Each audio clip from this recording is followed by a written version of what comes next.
The following podcast is a production of Institutional Real Estate Incorporated. For the most comprehensive industry news and information, visit our website at irei.com and sign up for our free daily news alerts. Welcome to Author Spotlight. This is Mike Consul, editor of Real Assets Advisor magazine. My guest is DJ Van Keuren. He is the author of the book, Real Estate Investing for Family Offices. It's a book that offers advice for family offices looking to invest in income-producing properties, and it details step-by-step moves through each stage of the analysis, financing, and purchase of investment properties. Mr. Van Keuren has more than 25 years of experience in real estate, fund management, finance, and investment banking. During that time, he has raised and restructured more than $2 billion of real estate capital from institutional investors, private equity funds, family offices, and direct capital sources. Currently, Mr. Van Keuren works as a director of a family office in Colorado that has more than 30 years of experience in contrarian and distressed real estate investing. DJ Van Keuren, welcome to Author Spotlight. Thanks, Mike. Thanks for having me. Your book is subtitled The Family Office Guide to Investing in Commercial and Investment Real Estate. Why do you feel that family offices needed a guidebook of this sort? It led me to kind of wonder if you haven't seen some real estate deals in this particular space go bad. You know, it goes back to a story. When I first started to become part of the family office community, I made it a point to talk with some very seasoned family office executives, and one of the first questions that I asked is I was asking, how long have you been in the family office space, and what have you guys been doing, et cetera. And she started to tell me that they had just put on a conference with her family office with about other 60 families in Israel. And I said, okay, that's interesting. What did you guys talk about? And she said to me, she goes, do we have topics like hedge funds 101? And I said, hedge funds 101? I was like, wait a minute here, because it just wasn't registering, because here you have very, very successful people that created their wealth and wealth of significant portions. And, as we continue to talk and as I continue to become part of the family office community and talk with many, many families, which is right now a little bit over 400 that I've met, and the reality is that your typical family office, when they've had an exit or perhaps they still have that business operating, it's usually in one industry, and it's gone over 30 or 40 years. And so when they have that exit, now they're in a different phase in their life, and they're like, okay, where do we invest? How do we invest? It's not that they're not intelligent enough or that they don't have the ability to understand this. It's just that they've just spent the last 30 or 40 years in their respective industry. And, that made me realize, and going back to your question with the book, is to say, okay, well, if that's the case, then let's see if we can get something that's pretty solid to give a good foundation to families to understand a little bit more about real estate, because of the importance of having it as part of your portfolio. And a lot of people have created not only their first round of wealth, but also additional round of wealth. That answer strikes a chord with me, because over the years as a reporter, I've talked with so many different people in so many different industries, and one of the things you come to realize pretty quickly is that people have a great depth of knowledge in their particular area, but it's very siloed. They tend not to have knowledge in other industries. It's people outside the business world tend to think if you know business and you kind of know everything about business. It doesn't really work that way. So you obviously earned experience in real estate investing, but talk to us a little bit about your background. How did you become educated in real estate and investing in real estate? Actually, back in 2003, I was working on, in the 90s, I had worked as an advisor and with high net worth and corporations. I ended up selling that, and then I went over to Asia to co-develop a coffee company. And we were coming back, and this was in 2003, and I remember specifically, I said, okay, what am I going to do now? What's the next stage in my life? And I remember specifically where I was sitting, the restaurant, outside, and what part of Saigon, and I said, real estate. I said, I love real estate. I've always enjoyed it, so that's what I'm going to do. So I ended up raising a private fund, which was actually positioned to be the first single-family REIT. So I was I was probably about 10 years ahead of the curve. But in order to educate myself, I literally, that first year, I dove into everything from some of the shows that you'd see on late night TV talk about real estate investing, the real estate investing gurus, all the way to classes that I had taken at Harvard on real estate.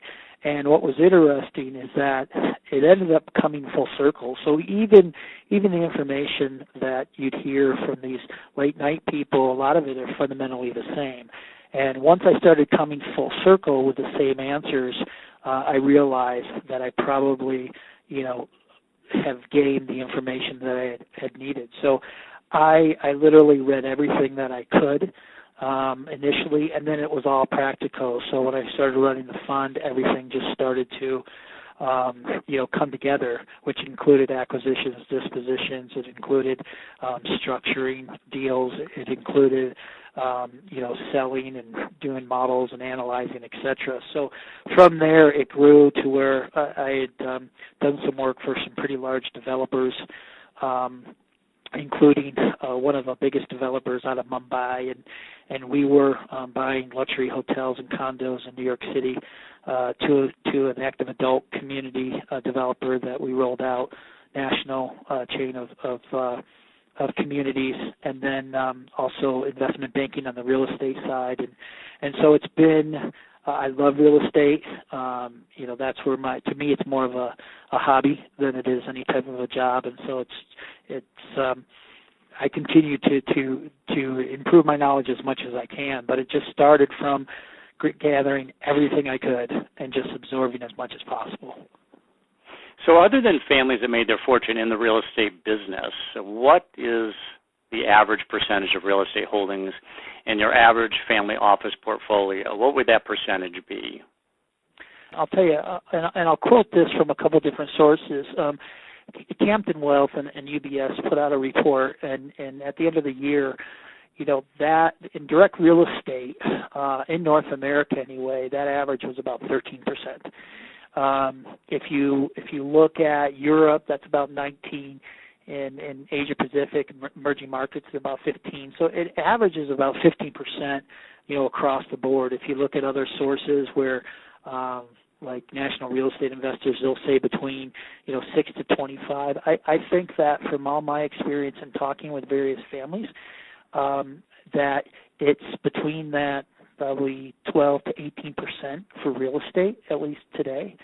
And that also parallels when you look at even endowments, and Harvard's an example where they've had quite a bit of success of their real estate portfolio. They had about 18% of their capital in real estate, and so that 15% marker I think is a good number that's realistic, and that's what I've heard from many families as well, which confirms that number. So are we talking about private equity investing in real estate, or is that lumping together equities such as REITs as well as private equity? Yeah, that's really from a direct side, investing directly into real estate. So you have the greatest percentage of the investments are usually in private equity real estate funds, right? And then you start getting into direct investments, which are the next area. And it really depends on the family, because what happens with family offices is a lot of times, even though they might have $300, $400, $500 million in assets after their exit, they only have a small group of people internally, 2 or 3 people that are looking at deals. They don't have the capacity to analyze an individual deal. They don't have the understanding, once again, of the industry itself. And so a lot of times they'll go in the direction of investing into a fund so that they have the diversification and the safety. So I would go back to answer your question. That number that I specifically brought out was typically on the direct side, but I think if you looked at it over the encompassed all the different types of real estate investment, you're going to be right in that same ballpark to some capacity. Between that, 12 to 18 percentile is going to be a combination of all. But real estate direct is happening more and more, and it really depends on if, like I said, they have the ability to analyze the different deals. So let's take that 15% or 15 to 18%. Is that underweighted in your estimation or overweighted? And answer this, DJ, from the standpoint of generally speaking, but then also there's a lot of people at this stage in the real estate cycle who are saying now is the time to start liquidating and taking profit from some of this real estate because it's starting to peak. So kind of generally, is that overweighted or underweighted? And what about the current time right now in the real estate cycle? Yeah, people are actually looking to actually increase their percentages in some capacity, but it also depends on what's the purpose of the assets that they're buying. If they're buying generational assets, they really don't care if they're going to buy and hold long term. So that when you're going to buy and hold long term, it really doesn't matter when you purchase, right? I mean, ideally you want to buy at the low peak, but over a 30-year time frame, it's sort of like investing in stocks, right? If you were to buy Amazon back in the early 90s, what would that investment be today if you held on? Or Microsoft, right? So even though there's been ups and downs, long term you're going to end up in good shape. So I think it depends on what type of asset that they're buying, what's the purpose of it, but also it goes back to the knowledge, right? If people are afraid, I've had a lot of people say, look, I'm afraid of the cycle. Well, they don't really understand how the cycles what makes the cycle, where are we at in the cycle, why do we feel we're that way in the cycle, and so just by not knowing, they're more skeptical, right? And so what's happened, you've had a lot of families that actually started to move toward debt and saying, okay, instead of investing as an equity investor, I'm gonna do hard money loans, or I'm gonna be that first equity position into the real estate. So they're still in the real estate. They're just at a different part of that capital stack within. I think as in whether it's overweighted or underweighted, that goes back to your diversification philosophy. And, I just wrote an article actually that talked about how to invest, how a family office can invest like an endowment. Because when you go back and you look at what endowments do, they've got a set strategy, they've got a certain allocation that they work off of. They've got an investment committee, right? So if their thesis is to have a certain level of diversification and a certain amount of money into different parts of and different types of investments, then you're going to stick within that parameter that, okay, once we hit that 13% mark or 15% mark, that's where we're going to stop. So I think that there's a lot of families I've seen that are underweighted, and I think that goes back to the understanding or knowledge. And then there's some families that are overweighted. Obviously, a family like the one I work with, we're heavily overweighted, but that's where all of the wealth was created. So, there's a saying, when you meet one family office, you met one family office, and I think that goes back to how they allocate their monies. And, are they going to be more in an area that they understand, or are they going to try to do an asset allocation? A lot of families are figuring that out, and but still, it goes back to if you can keep in that percentage. Real estate has historically shown to be a very important part of the portfolio, and actually over the last 10 years, I think it's really become more and more as an actual asset class. And you can see that by some of the, information that's put out there, and real estate is now, a big part of alternative assets. And then, of course, the timeline comes into play. How patient is family office money, generally speaking? Because if money is patient enough, especially when you start thinking in terms of, say, an endowment model or the way pension funds regard real estate often, is that the cycles are there, but we will hold on through the cycles, and our timeline is sufficient that we will ride out a downturn. I mean, how patient is the money in family offices, generally speaking? I'm sure it depends on the size of the family fortune, but in general, what would you say, DJ? I'd say extremely patient. And in fact, right before we were to have this podcast, I was talking to a family out of the Midwest, and they do a lot of LBOs. And, I was talking to them, and typically they've used institutional capital. and they've had funds. Well, the problem you run when you're working with funds is they usually have a certain timeline on that fund, so they have to start disposing. And what he said to me is like, there's businesses that we wouldn't want to sell out of and we want to hold for another 10 years.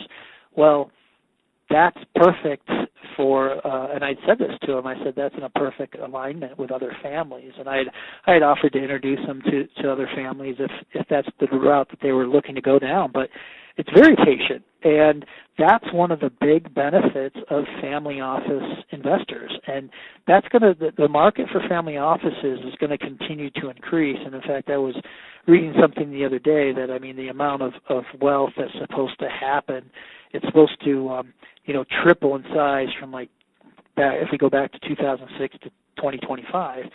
And that's one of the benefits of high net worth and family offices is that ability to have that long-term objective. I think you're also, if they had a business, they also understand businesses are going to go through cycles. And a lot of times they want that money to be there for future generations or for endowment purposes.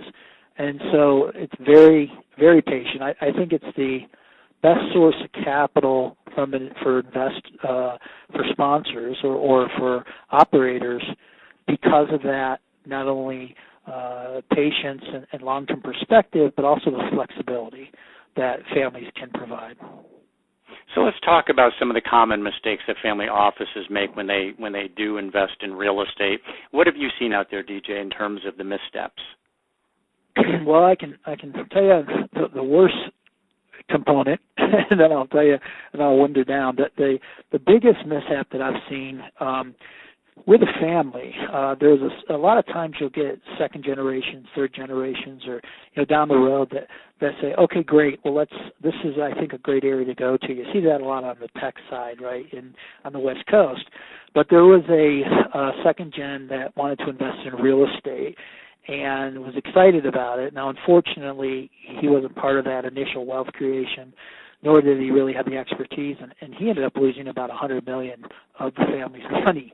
So but it comes back to understanding what you're doing. Our patriarch, he initially, when he had his exit about 35 years ago, he had given his money to a limited partner, and he was like, go ahead and invest. He went over to Europe. He was going to write a book, and then all of a sudden his dollar amount started to decrease. And so he ended up coming back over to the States, and he got as much funds as he could, a couple of buildings, and he'll be the first to tell you that he quickly realized that real estate is a business.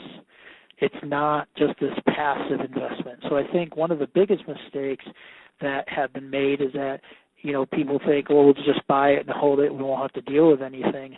But it's an actual business. And that goes with, the operating of the business to, when you buy, when you sell, where you buy, where you sell.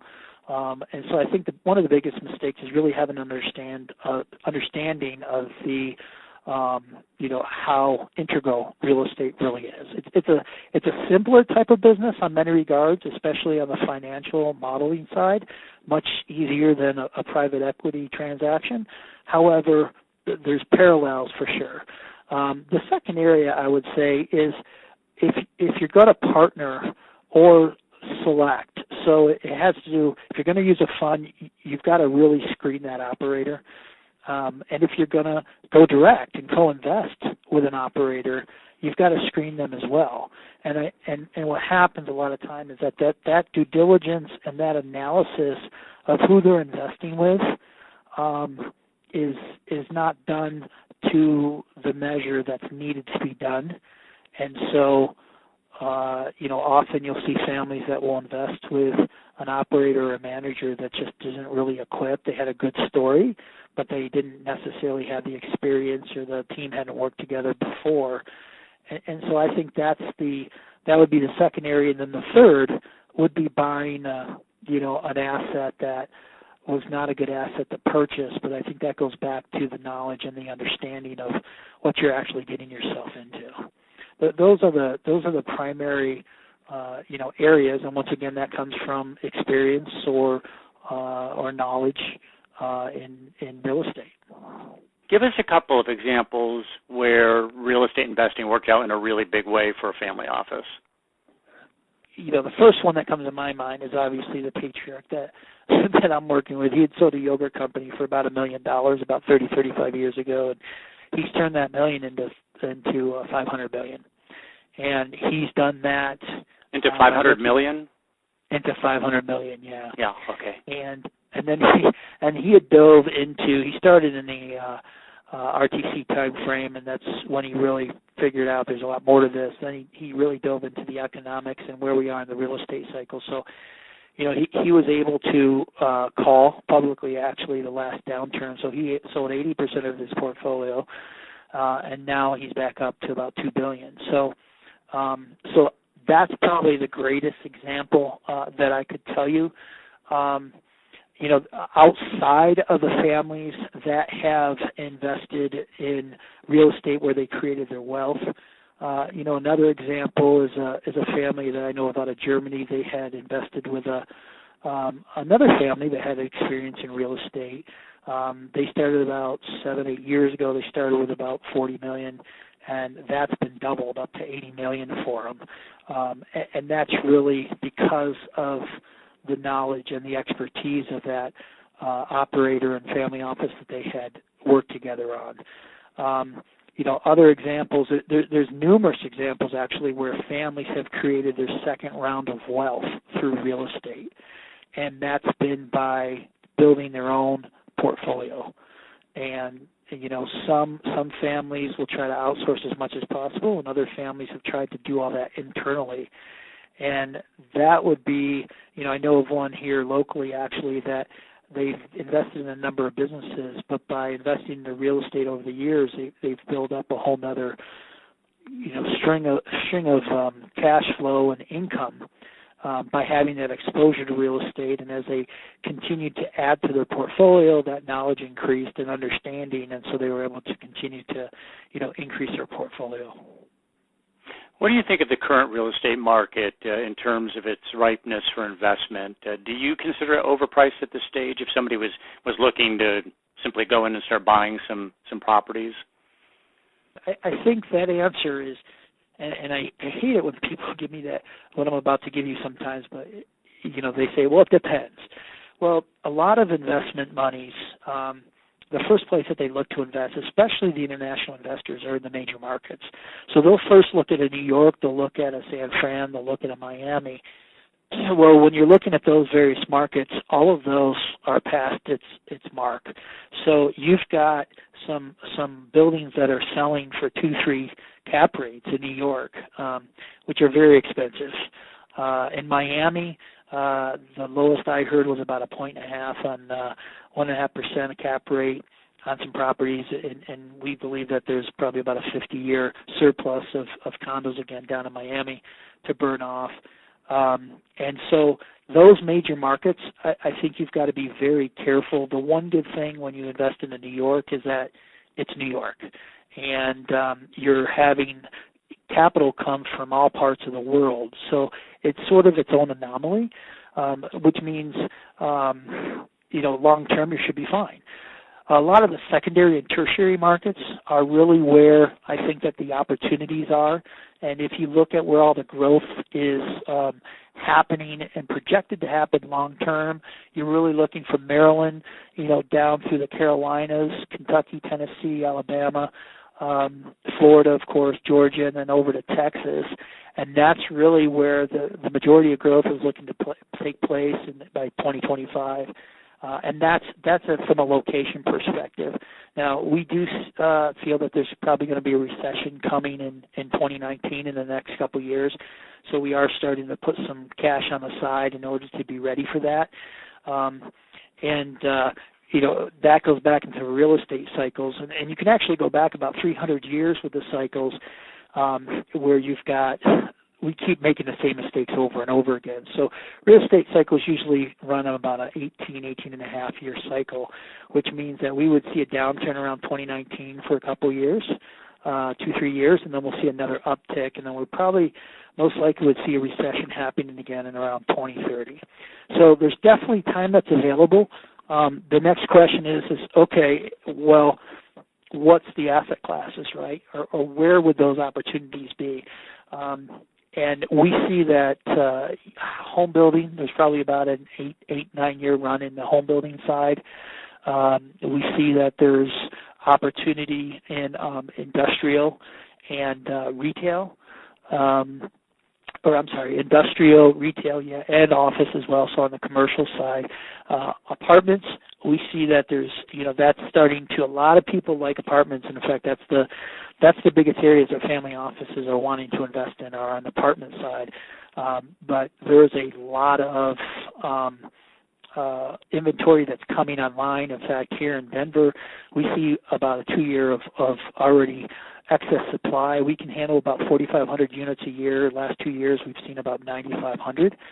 So that is obviously overbuilt. Personally, from everything that I'm seeing, I think what's going to ultimately happen is that a lot of these multifamily properties that were built on the market rate apartments are going to end up being converted to senior apartments, and that's starting to pick up some pace in that asset class area. And that's going to continue to grow as a whole. And so that's, so you've got the asset component, you've got the location component, and where you can get the biggest growth is in the secondary and tertiary markets. And there's starting to be some institutions that are starting to invest in that area, but that's, I think that's going to increase over time for sure. And then the size of assets between 5 to 30 million is really the sweet spot as well, because it's under the institutional, view where they're going to look at them, but it's too much for the country club money. So that's really the sweet spot where you're going to get the most yield, the most opportunity. And if you're cash flowing on properties, it doesn't matter if there's a downturn or not, because you've got positive cash flow. Ideally, if you've got 30% room of your equity there, you could take a pretty hard hit. And if you're cash flowing, then it shouldn't matter. And long term, you'll be fine. So your family office is starting to salt away some cash. You're expecting an adjustment in the market or a real estate correction down the road here. The states of Maryland, the Carolinas, and the southeast parts of the South. You mentioned Kentucky. Among them, would you see them as good future markets? What about property types? Now, you've addressed that to some degree, DJ. Finally, it sounds like apartments, or the thread's running out on that after just a tremendous run. You mentioned housing, single-family housing, industrial retail. But what would your one property type be for the next 3 to 5 years? What would your hot pick be in terms of a property type? I go back, and the apartments, we are sellers of apartments internally, and we plan on acquiring apartments, once this downturn happens. And yes, we are starting to put cash aside so that we can actually, take advantage of this next downturn. There's a couple different, the type of property varies based upon, yes, type, but also location. So we just had a retail asset that's outside of Atlanta, and based upon where we're at in the cycle, we still have plenty of upside there. And so that, that makes a difference for sure. But if we were to say one asset class where I think there's a tremendous amount of upside, I still think in the senior housing area. And that's my personal thought, because like I said, a lot of people have been focusing on the multifamily for the market rate apartments or student apartments or the millennials. And you've got so many seniors that are continuing to turn 65 every day.